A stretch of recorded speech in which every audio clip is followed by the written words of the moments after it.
Okay guys, सो इस video में हम पूरी कंप्लीट पॉलिटी के बारे में पूरी तरीके से उसके हर एक टॉपिक को समझेंगे और उसे कवर करेंगे. ठीक है, fine. Like for any competitive exam related, okay, specially like UPSC और या स्टेट बेसिस लेवल में भी ये काम आ जाएंगे. ठीक है, सो स्टार्ट करते हैं. ओके, चैप्टर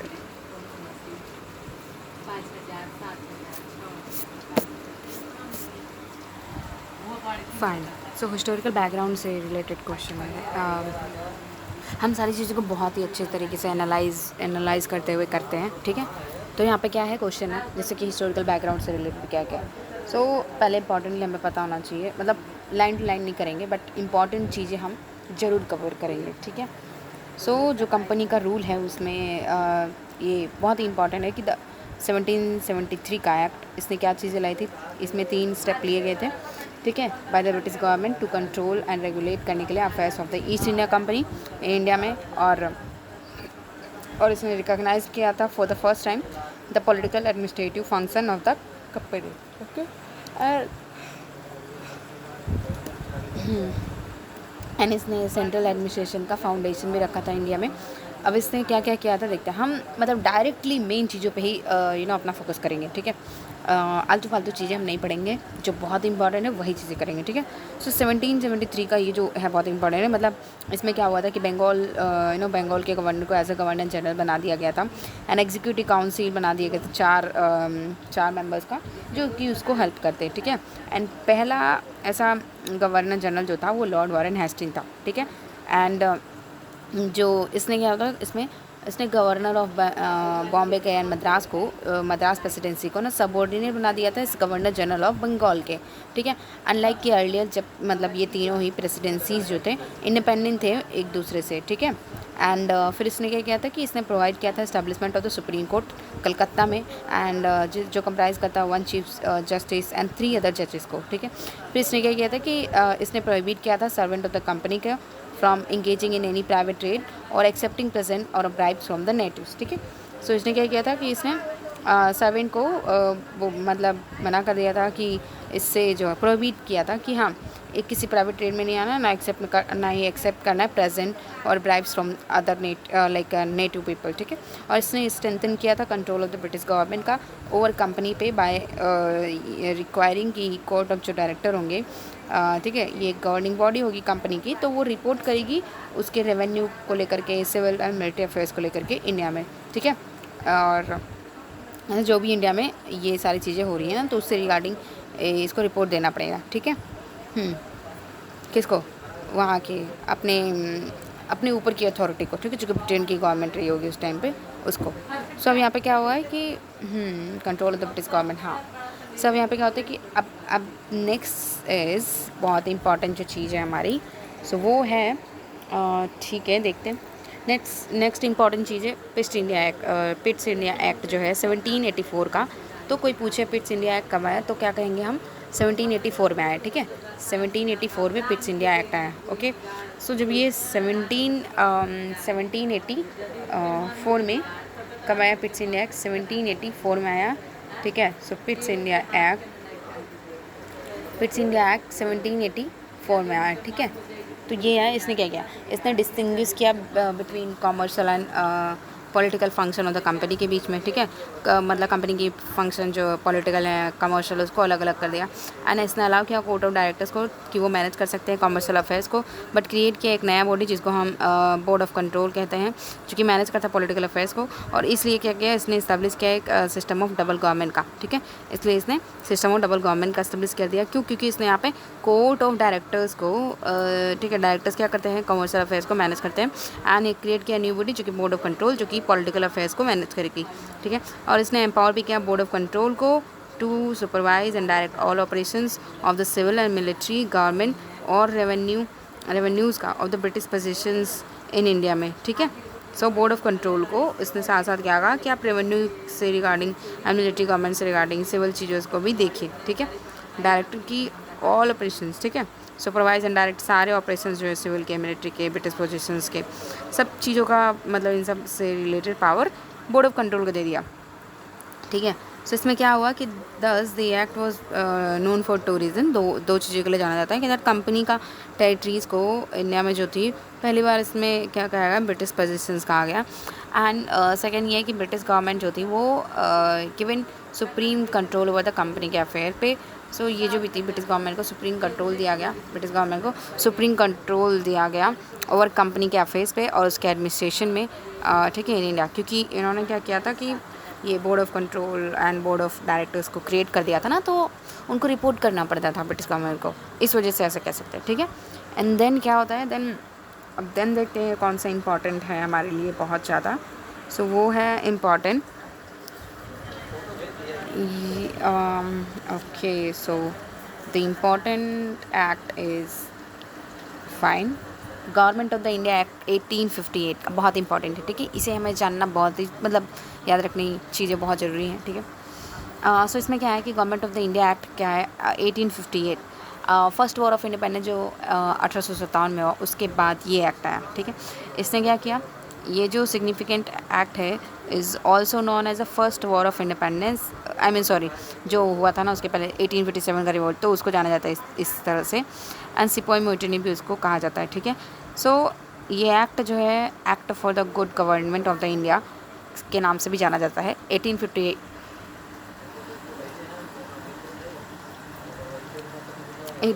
का जो एक्ट है, ठीक है। तो मैं चीज़ों को बहुत जल्दी जल्दी बोल करके कवर करूँगी। एंड अगर आपको बहुत ही स्लो तरीके से समझना हो ना तो आप जो है ना 0.5 पे करके सुन सकते हैं, ठीक है।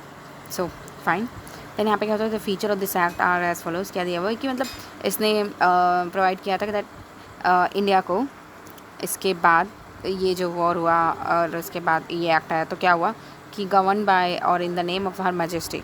अब इंडिया जो है उसके in the name of her majesty, जो उसके ऊपर सुप्रीम अथॉरिटी क्राउन थी, अब वो रूल करेगी डायरेक्ट, ठीक है। वो सारी चीज़ें गवर्नेंस देखेगी and change the designation of the governor general of India का। अब गवर्नर जनरल ऑफ इंडिया जो था उसको वाइसरॉय बना दिया एंड मैजेस्टी के हाथों में सारा गवर्नमेंट का पावर चला गया। आई मीन वो तो गवर्नमेंट थी बट गवर्नेंस का जो इंडिया का था वो अब डायरेक्ट वो करेंगे ऐसा। एंड डायरेक्ट रिस्पेक्टिव, ठीक है, रिप्रेजेंटेटिव था जो वाइसरॉय बना, वो डायरेक्ट रिप्रेजेंटेटिव होगा ब्रिटिश काउंट का इंडिया में, जो कि पहले बने हमारे लॉर्ड कैनिंग। एंड फिर इसलिए क्या हुआ था, first viceroy of the India बने। एंड इसने क्या किया, एंड कर दिया system of the double government का by abolishing the board of control and the court of directors का। एंड देन इसने क्या किया, क्रिएट किया new office and secretary of the state for the India. And ठीक है, इसने डबल गवर्नमेंट को जो था उसको एंड कर दिया and board of control and court of directors था उसको हटा दिया। एंड क्योंकि वो जो है ना ब्रिटिश मतलब मैजेस्टी के हाथों में पूरा आ गया ना, तो अब बोले कि अब क्या ही रखना है, मतलब हमें बिचौलिया, तो हम खुद ही रिपोर्ट देने का क्या ही जरूरत, हम खुद ही अब डायरेक्ट करेंगे रूल ऐसा। So it created a new office and secretary of the state for India, ठीक है। इन्होंने नया ऑफिस, इस एक्ट ने न्यू ऑफिस क्रिएट किया, secretary of the state for India. And वैस उन्हीं में सारा पावर दे दिया, complete authority and control over the Indian administration. And secretary of the state को है जो मेंबर बना दिया ब्रिटिश कैबिनेट का, सेक्रेटरी ऑफ द स्टेट को ब्रिटिश कैबिनेट का मेंबर बना दिया, रिस्पॉन्सिबल होगा ultimately to the British parliament, ठीक है। अब ये क्या हुआ कि अब यहाँ पे जो सेक्रेटरी ऑफ द स्टेट था वो रिस्पॉन्सिबल रहेगा ब्रिटिश के पार्लियामेंट को, ना कि वाइसरॉय तो क्या था, डायरेक्ट रिप्रेजेंटेटिव था मैजेस्टी का, बट यहाँ पे ये पार्लियामेंट के मेंबर कौन थे, सेक्रेटरी ऑफ द स्टेट। सो इस तरह के क्वेश्चन बन सकता है, ठीक है। भले अभी नहीं पूछा है बट इन फ्यूचर पूछ सकता है, ठीक है। देन क्या होता है कि अभी, हाँ ठीक है, देन इसने इस्टेब्लिश किया 15 मेंबर की काउंसिल का ऑफ इंडिया, ताकि वो असिस्ट कर दे सेक्रेटरी ऑफ द स्टेट को फॉर इंडिया, ठीक है। सो 15 मेंबर काउंसिल क्रिएट किए ऑफ इंडिया का टू असिस्ट करने के लिए सेक्रेटरी ऑफ द स्टेट को। एंड देन काउंसिल जो है ना एक advisory body, council was an advisory body. ये जो 15 मेंबर काउंसिल बॉडी बना ये एडवाइजरी बॉडी रही। And secretary of the state जो थे उनको चेयरमैन बनाया गया इस काउंसिल का। एंड फिर इसने क्या किया इस एक्ट ने, secretary of the state in council as a body corporate भी बनाया, ठीक है। Secretary of the state in council एक इस नाम की भी बॉडी बनाई, ठीक है, एज अ कॉरपोरेट ये काम करेगी। एंड कैपेबल ऑफ सुइंग और being sued in India and in England, ठीक है, जिसके ऊपर हम केस कर सकते हैं और वो खुद भी केस कर सकता है, इंडिया में है चाहे इंग्लैंड में हो, ओके। सो ये हुआ हमारा 1850 एक्ट से रिलेटेड चीज़ें। अब देखते हैं कौन सा इंपॉर्टेंट दूसरा एक्ट है, तो वो है हमारा 1909 का एक्ट, ठीक है। सो ये है इंडियन काउंसिल एक्ट ऑफ 1909 का एक्ट, जो कि बहुत इंपॉर्टेंट है, बहुत बार पूछा जाता है। सो इसलिए इससे याद रखना में हमारे लिए बहुत ज़रूरी है, ठीक है। इंडियन काउंसिल एक्ट ऑफ 1909 का क्या है, ये इसे हम मॉर्ले मिंटो रिफॉर्म एक्ट भी कहते हैं, ठीक है। लॉर्ड मॉर्ले जो कि हमारे सेक्रेटरी थे, secretary of the state for the India थे, एंड लॉर्ड मिंटो जो थे वो वाइसरॉय ऑफ द इंडिया थे, तो ठीक है। तो अब क्या कहेंगे, पहले जो पार्लियामेंट में है उसका पहले नाम आया है, एंड जो वाइसरॉय थे डायरेक्ट रिप्रेजेंटेटिव उसका नाम बाद में आया, ठीक है। क्योंकि ऑफिशियल लोग जो ऑफिशियली लोग होते हैं वो पहले आते हैं, ठीक है। सो यहाँ पे ऑफिशियल वाला लॉर्ड मॉर्ले जो है वो secretary of the state for India, and then Minto viceroy of the India, ठीक है। देन यहाँ पे क्या होता है 1909 का इंडियन काउंसिल एक्ट, जिसको हम मॉर्ले मिंटो रिफॉर्म एक्ट भी कहते हैं। तो इसने क्या किया कंसिडरेबली, ठीक है, काफ़ी सोच समझ के इंक्रीज़ किया size of the legislative council की, ठीक है। लेजिस्लेटिव काउंसिल के साइज़ को इंक्रीज़ किया, फाइन। इसका मतलब है कि आगे के जो हमारे एक्ट जो हम मतलब हम जो है इंडियन काउंसिल एक्ट 1892 का और 1861 का, उन सब में बात हुई होगी, और मतलब उन सब में क्या है कि लेजिस्लेटिव काउंसिल बनी होगी, फाइन। अब यहाँ पे क्या हुआ कि यहाँ पे ये बोला गया है कि इंक्रीज़ कर दिया size of the legislative council का, दोनों ही, जो कि सेंट्रल थी प्रोविंशियल थी, एंड नंबर ऑफ मेंबर्स जो थे सेंट्रल लेजिस्लेटिव काउंसिल में वो बढ़ा दिए गए, ठीक है। सो जो नंबर ऑफ मेंबर्स थे सेंट्रल लेजिस्लेटिव काउंसिल में, ठीक है, मान लो सपोज करो ये सेंट्रल लेजिस्लेटिव काउंसिल है, तो उसमें क्या हुआ कि यहाँ पे नंबर ऑफ मेंबर्स को सेंट्रल लेजिस्लेटिव काउंसिल में बढ़ाया, तो क्या 16 to 60, ठीक है, और फाइन, ठीक है, 16 से 60 कर दिया गया। एंड नंबर ऑफ मेंबर्स जो प्रोविंशियल लेजिस्लेटिव काउंसिल में थे वो यूनिफॉर्म ही रहा, ठीक है। पहले बोला गया कि इंक्रीज़ किया size of the legislative council का, both central and provincial, but वहीं दूसरी तरफ ये भी कहते हैं कि नंबर ऑफ मेंबर्स जो प्रोविंशियल लेजिस्लेटिव काउंसिल में थे वो वॉज नॉट यूनिफॉर्म। अच्छा सॉरी बोला है कि नॉट यूनिफॉर्म, मतलब चेंजेस तो आए, इंक्रीज़ हुआ, फाइन। मतलब कुछ प्रोविंस में 50 होंगे, तो कुछ में 60, कुछ में 40, तो कुछ में 30, इस तरह से, ठीक है। देन यहाँ पे बट कंपेरेटिवली खुद के प्रोविंस में वो चीज़ें इंक्रीज़ हुई, ऐसा, ठीक है। अब यहाँ पे क्या होता है कि इसने रिटेन किया official majority in the central legislative council में, बट अलाउ किया प्रोविंशियल लेजिस्लेटिव काउंसिल को to have non official majority, ठीक है। सो इसने क्या किया कि इसने ऑफिशियल मेजोरिटी को सेंट्रल लेजिस्लेटिव काउंसिल में बनाए रखा, ठीक है, बट अलाउ किया प्रोविंशियल लेजिस्लेटिव काउंसिल को to have non official majority. ये तो बहुत ही मतलब क्या ही बोले कि सेंट्रल लेजिस्लेटिव काउंसिल में ऑफिशियल मेजोरिटी रही, ठीक है, मतलब वही ब्रिटिशर्स वाले लोग ज़्यादा रहेंगे इस लेजिस्लेचर में, बट नॉन ऑफिशियल मेजोरिटी रही हमारे प्रोविंशियल लेवल पे, मतलब सेंटर में तो ब्रिटिश ही पावरफुल रही। और इसने एनालाइज भी किया deliberative function of the legislative council, जो भी मतलब बोथ लेवल पे, ठीक है, बोथ लेवल, चाहे वो प्रोविंशियल हो चाहे वो सेंट्रल हो।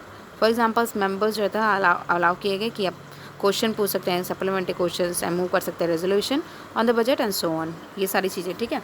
एंड देन फिर क्या हुआ कि इसने प्रोवाइड किया for the first time for the association of the Indians with the executive council of the viceroy, ठीक है, जो वाइसरॉय था उसके लिए भी एग्जीक्यूटिव काउंसिल बनी थी।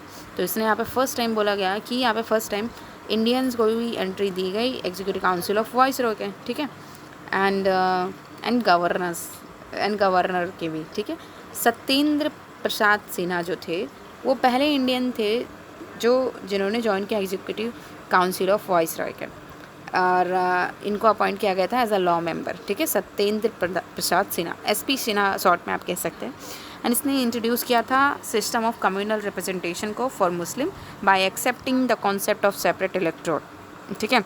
सो इन्होंने इंट्रोड्यूस किया था सिस्टम ऑफ कम्युनल रिप्रेजेंटेशन को भी for Muslim bye accepting the concept of separate electorate, and under this Muslim members जो थे ना वो इलेक्टेड हुए, मतलब सिर्फ और सिर्फ मुस्लिम वोटर्स ही उनको इलेक्ट कर सकते थे, ठीक है। देन यहाँ पे क्या होता है कि इस एक्ट ने लीगलाइज कर दिया कम्युनलिज्म को, एंड लॉर्ड मिंटो जो है उनको father of the communal electorate कहा जाता है, ठीक है, father of the communal electorate उनको ही कहा जाता है। और इसने प्रोवाइड किया था like for the separate representation of residency, corporation, chamber of commerce, universities and जमींदार, ठीक है। तो इसने प्रोवाइड किया था सेपरेट रिप्रेजेंटेशन प्रेसिडेंसी को भी, कॉरपोरेशंस को भी, बड़ी बड़ी कंपनियों को भी, चैम्बर ऑफ कॉमर्स को भी, एंड यूनिवर्सिटीज़ एंड ज़मींदार्स को भी, ठीक है। मतलब सेपरेट रिप्रेजेंटेशन, उनका अलग से ही एक रोल होगा, मतलब उनको भी ऐसा होगा कि उनके ही लोग उन्हें इलेक्ट कर सकते हैं, ऐसा, ठीक है।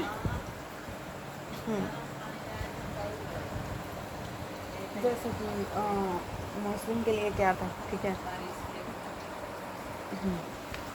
देन इम्पोर्टेंट एक्ट कौन सा है हमारा, government of the India act 1919 का, ठीक है। ऑन अगस्त 20 1917 को ब्रिटिश गवर्नमेंट ने डिक्लेयर किया था पहली बार कि उसका ऑब्जेक्टिव पहली बार डिक्लेयर किया, ग्रेजुअल इंट्रोडक्शन किया रिस्पॉन्सिबल गवर्नमेंट इन इंडिया में। तो government of the India act 1919 का वो बनाया गया और जो कि कम इंटू फोर्स 1921 में ये लागू हुआ। An act was known as a Montagu Chelmsford reform, ठीक है। सो जो 1919 का एक्ट है वो मॉन्टेग-चेमर्सन रिफॉर्म के नाम से जाना जाता है and was secretary of the state for the India. So यहाँ पे मॉन्टेग जो थे वो secretary of the state for the India थे एंड दूसरे जो थे हमारे चांसोर वो वाइस ऑफ द इंडिया थे। अब यहाँ पे इसने क्या क्या देखते हैं, तो इसने रिलैक्स कर दिया central control over the provinces by demarcating and separating the central provincial subject. इसने क्या किया, रिलैक्स किया कहीं ना कहीं सेंटर का कंट्रोल ओवर प्रोविंस पे by demarcating and separating the central and provincial subject को, ठीक है। ईजी कर दिया, उन लोगों को थोड़ा पावर जो है ज़्यादा उन पर कंट्रोल नहीं किया इस तरह से, ठीक है। जो कंट्रोल था उसको कम कर दिया, सब्जेक्ट्स डिफाइन कर दिए कि आपके अंदर रहेगा या हमारे अंदर रहेगा ऐसा, और कुछ जो है हम दोनों के पास रहेगा। और यहाँ पे क्या हुआ फिर, सेंट्रल प्रोविंशियल लेजिस्लेचर को ऑथराइज़ किया कि वो लॉ बना सकते हैं on their respective list of subject and structure of the government continue to be centralise and unitary. और ऐसा कहा गया कि बट जो स्ट्रक्चर रहेगा गवर्नमेंट का वो कंटिन्यू टू बी सेंट्रलाइज ही रहेगा, यूनिटरी ही रहेगा। भले से हमने सब्जेक्ट को ऐसे अलग कर दिया है, हम कुछ आपके पास कुछ हमारे पास एंड कुछ हम दोनों के पास, ऐसा, ठीक है। एंड देन क्या किया कि it further divided the provincial subjects into 2 parts, ठीक है। इसने फर्दर डिवाइड किया प्रोविंशियल सब्जेक्ट को 2 पार्ट्स में, एक ट्रांसफ़र एक रिजर्व सब्जेक्ट। मतलब एक तो प्रोविंस में एंड सेंट्रल में डिवाइड किया, ठीक। देन प्रोविंस में भी अब उसके दो टुकड़े किए, 2 डिवीज़न कर दिए, ठीक है। क्या, एक ट्रांसफ़र एक रिजर्व। ट्रांसफ़र वाले सब्जेक्ट कैसे थे, जो कि गवर्नर था, ठीक है, तो वो गवर्नर एडमिनिस्टर करता है with the aid of ministers, जो कि रिस्पॉन्सिबल होते हैं लेजिस्लेटिव काउंसिल को, ठीक है, फाइन। जो कि रिस्पॉन्सिबल होते किसको, लेजिस्लेटिव काउंसिल को, ये लोग रिस्पॉन्सिबल होते administrated by the governors with the aid of ministers, जो कि रिस्पॉन्सिबल होते हैं लेजिस्लेटिव काउंसिल को, फाइन। आज के टाइम पे तो मतलब जो यहाँ पे दिया गया लेजिस्लेटिव काउंसिल को, राइट, बट यहाँ पे एग्जीक्यूट हमारे में क्या होता है, मतलब आज के टाइम में देखते हैं ना, एग्जीक्यूटिव रिस्पॉन्सिबल होता है किसको, लेजिस्लेचर को, ठीक है। तो ये लेजिस्लेटिव काउंसिल ये तो अपर बॉडी हुई है ना, अपर हाउस हुई। आज के टाइम पे तो ये ऐसा आई डोंट थिंक ये ऐसा ही है, मतलब वहाँ पे तो एग्जीक्यूटिव जो होते हैं वो mostly executive is executive mostly lie in the upper house, ठीक है। नो आई थिंक दोनों हाउस, ऑब्वियसली दोनों हाउस जो है वो पार्ट होता है लेजिस्लेचर के, फाइन। उसमें हर हाउस में एग्जीक्यूटिव होते हैं, फाइन, क्योंकि मिनिस्ट्री में जो लोग रहेंगे वो हो सकता है कुछ लोकसभा के हो तो कुछ राज्यसभा के हो, इसलिए दोनों में हो सकते हैं, फाइन। इस तरह से बोला गया है कि एग्जीक्यूटिव रिस्पॉन्सिबल होते हैं टू लेजिस्लेचर को। यहाँ पे बोला है कि लेजिस्लेटिव काउंसिल को है, बट सिर्फ कहना कि लेजिस्लेटिव काउंसिल को है तो वो मुझे अच्छा नहीं लगा और ये सही नहीं है आज के टाइम पे अगर कंपेयर करें तो, ठीक है। एंड देन इससे क्या हुआ कि डुअल स्कीम ऑफ गवर्नेंस आ गया, जिसको हम डायर की भी कहते हैं, डुअल स्कीम ऑफ गवर्नेंस कि मतलब हाँ okay, dual scheme of governance आ गया कि गवर्नेंस करेंगे तो दो तरीके से गवर्नेंस हो रहा है, ठीक है। एक ट्रांसफ़र सब्जेक्ट, एक रिजर्व सब्जेक्ट, इस तरह से, ठीक है। एंड देन जिसका मतलब क्या होता है कि डबल रूल, ओके, ये ग्रीक वर्ड है डायाक, एंड देन जिसका मतलब है डबल रूल। हाउएवर ये एक्सपेरिमेंट जो था लार्जली अनसक्सेसफुल हुआ। 1919 के एक्ट में देखें तो ये लार्जली अनसक्सेसफुल हुआ, ठीक है, सफलता नहीं मिली इसको। फिर इसने इंट्रोड्यूस किया था for the first time bicameralism, direct election in the country में, और इसलिए Indian direct election and bicameralism first time आया, इसमें ही आया, ठीक है। Bicameralism and direct election first time किसमें आया, 1919 में आया, ठीक है, जिसे हम मॉन्टेक चेम्सफोर्ड रिफॉर्म भी कहते हैं, ठीक है। सो इसीलिए इंडियन लेजिस्लेटिव काउंसिल जो थी वो रिप्लेस हो गई बाय कैमरल लेजिस्लेचर। अच्छा ओके फाइन।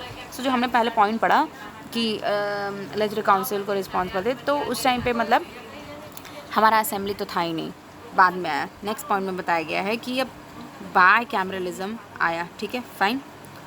सो जब बाय कैमरलिज्म लेजिस्लेचर आया, ओके, एंड देन क्या होता है, इसमें 2 हाउस थे, upper house lower house, fine.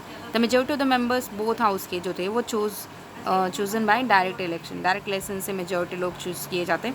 And इसने रिक्वायर किया कि 3 of 6 मेंबर्स जो होंगे वाइसरॉय के एग्जीक्यूटिव काउंसिल का, other than the commander in chief, वो इंडियन होने चाहिए, ठीक है, कि 3 of the 6 तो इंडियन होने चाहिए other than the commander in the chief. And then इसने एक्सटेंड किया प्रिंसिपल ऑफ कम्युनिटी रिप्रेजेंटेशन का by providing a separate electorate for Sikh, Indian Christian, Anglo Indian and European. तो सिख हो गए, इंडियन क्रिश्चियन हो गए, एंग्लो इंडियन हो गए एंड यूरोपियंस हो गए, ठीक है। इंडियन करके 2 हैं एंड देन सिख है और यूरोपियन है, ठीक है फाइन, ये ध्यान में रखना। जैसे 4 लोग थे जिनको सेपरेट इलेक्टोरेट दिया गया यहाँ पे, Sikh, Indian Christian, Anglo Indian and Europeans. And इसने ग्रांट किया franchise to limited number of people on the basis of the property tax education. And इसने क्रिएट किया new office of high commissioner for the India in the London and transfer to him some of the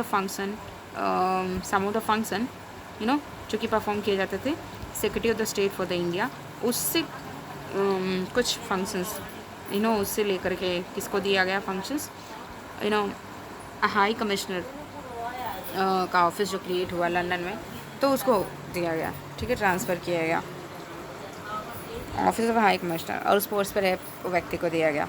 then इसने provide किया establishment of the public service commission, hence the central public service commission set up हुआ 1926 में, ताकि वो recruit कर सके civil servant को। तो फर्स्ट टाइम यहाँ पे क्या हुआ, एस्टेब्लिशमेंट हुआ पब्लिक सर्विस कमीशन का, ठीक है। 1919 में फर्स्ट टाइम 2 चीज़ें हुई यहाँ पे, बाय कैमरलिज्म आया, डायरेक्ट इलेक्शन आया, ठीक है। सो डायरेक्ट इलेक्शन आया और जो है बाय कैमरलिज्म आया, फाइन। एंड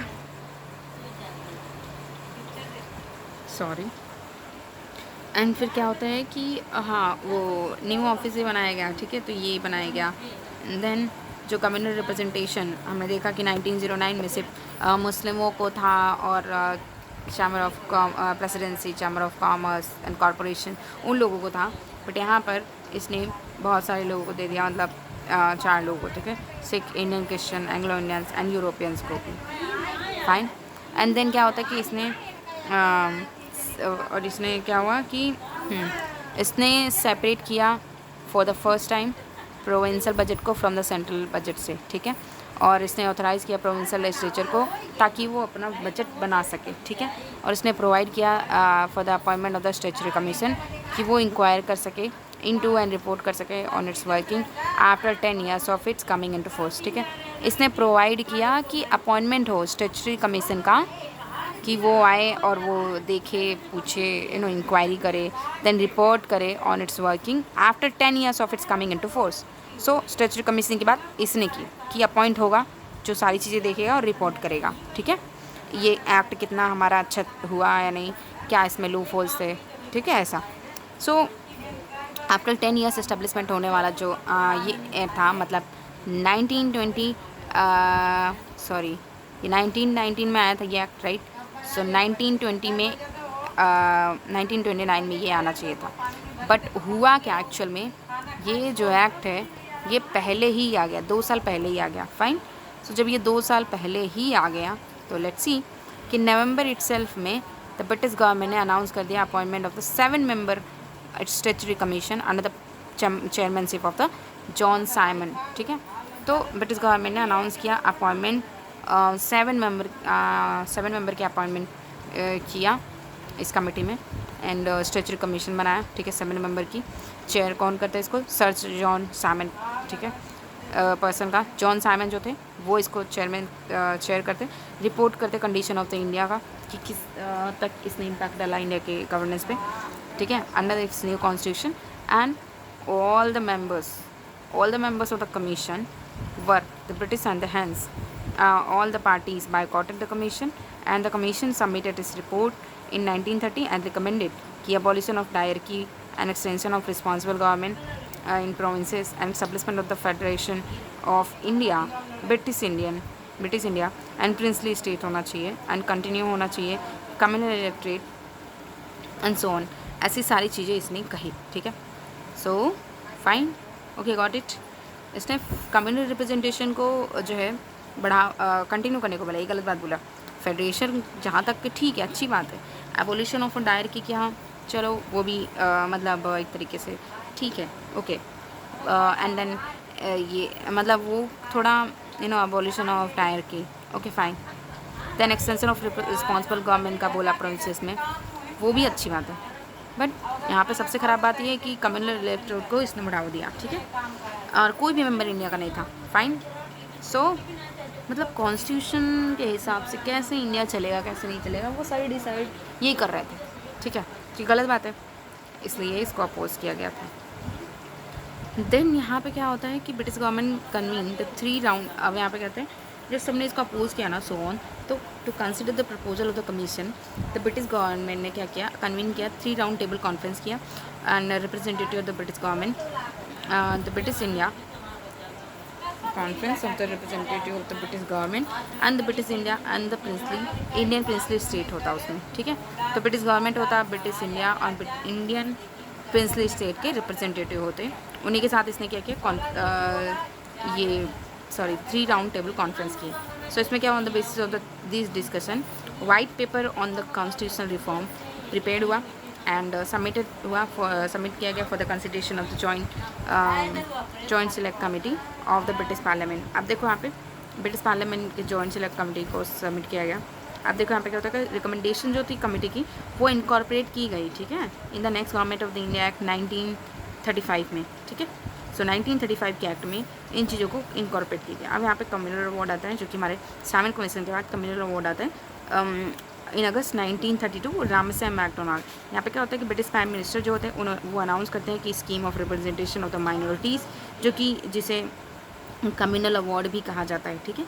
सो जिसे हम कम्युनल अवार्ड भी कहते हैं. सो 1932 में अब यहाँ पे कम्युनल अवार्ड के नाम से चीज़ें आती है, ठीक है. British prime minister MacDonald announce करते हैं scheme of representation of minorities. Even minorities के बारे में अभी तक नहीं सोचा गया था, बट यहाँ पे सोचा गया, यहाँ पे बोल दिया गया, अनाउंस कर दिया गया.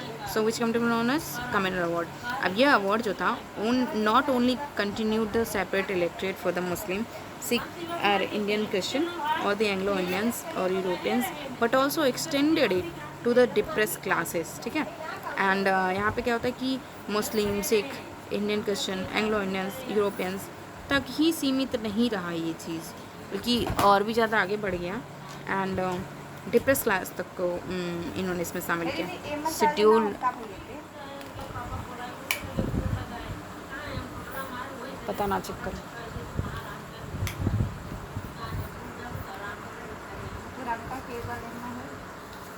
ओके, तो यहाँ पे फिर क्या आता है कि Gandhi ji was distressed over this extension. Gandhi ji बहुत ही इस चीज़ को लेकर के बहुत ही चिंता में पड़ गए, ठीक है, क्योंकि इससे बहुत ज़्यादा डिवीज़न आ जाता है इंडिया में. देन फिर क्या होता है कि फिर यहाँ पे क्या होता है कि टू डिप्रेस क्लासेस एंड इन्होंने क्या किया, फास्ट एंड टू दैट. उन्होंने कहा कि अब मैं मतलब हाँ, उन्होंने क्या किया, हाँ वो हंगर की तरह नहीं होता है कि अब हम ठीक है. सो मतलब इन्होंने क्या किया, फास्ट एंड टू डेथ तक किया, कि वही है कि सारी चीज़ों को खाना छोड़ के और नहीं खाएंगे अब ये, और जब तक ये मसला जो है सॉल्व नहीं हो जाता भले से इनकी जान चली जाए, ऐसा. तो कौन से जेल में, येरावाड़ा जेल में. उस टाइम वो जेल में थे, बट स्टिल उन्होंने ऐसी चीज़ की उन्होंने, ठीक है. पुणे का जेल था ये, ठीक है. टू गेट अवार्ड मॉडिफाइड, ताकि ये अवार्ड जो था उसमें कुछ चेंजेस आ सके. एट लास्ट फिर क्या होता है कि एग्रीमेंट बिटवीन होता है leaders of the Congress and depress class के लीडर्स के बीच में एक क्या होता है, एग्रीमेंट होता है. फिर कांग्रेस फिर यहाँ पे क्या होता है, उस एग्रीमेंट को पूना पैक्ट के नाम से जाना जाता है. एंड इसने क्या किया कि हिंदू को जब मॉडिफाइड हुआ तो क्या हुआ कि इसने हिंदू जॉइंट इलेक्ट्रेट लाया एंड रिजर्व सीट दिए डिप्रेस क्लासेस को, ठीक है. यही रिज़र्व सीट आज भी चलती है, और यही रिज़र्व सीट की वजह से ना जनरल लोगों को, उन लोगों के साथ बहुत बड़ा बहुत बेकार होता है, अच्छा नहीं है, ठीक है। कि हर जगह देखो तो बस SC ST वाले लोग ही हर एग्ज़ाम में होते जा रहे हैं, अब बेचारे जनरल लोग का कुछ हो ही नहीं रहा है। So this is so sad, okay. And so ये था, so okay fine. The next मतलब हम पूरी पॉलिटी कंप्लीट करेंगे, चिंता मत कीजिए, बहुत इजीली हम कंप्लीट करेंगे, ठीक है। So okay fine. सो यहाँ पे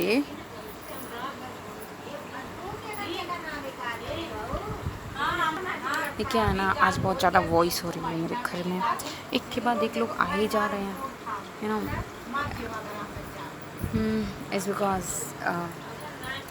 मेरे भाई को चोट लगी है ना उनके पाँव में, तो इसलिए सब देखने के लिए आ रहे हैं और एकदम वॉइस करते चले जा रहे हैं, इसलिए तो मैं कुछ रिकॉर्ड नहीं कर पा रही हूँ।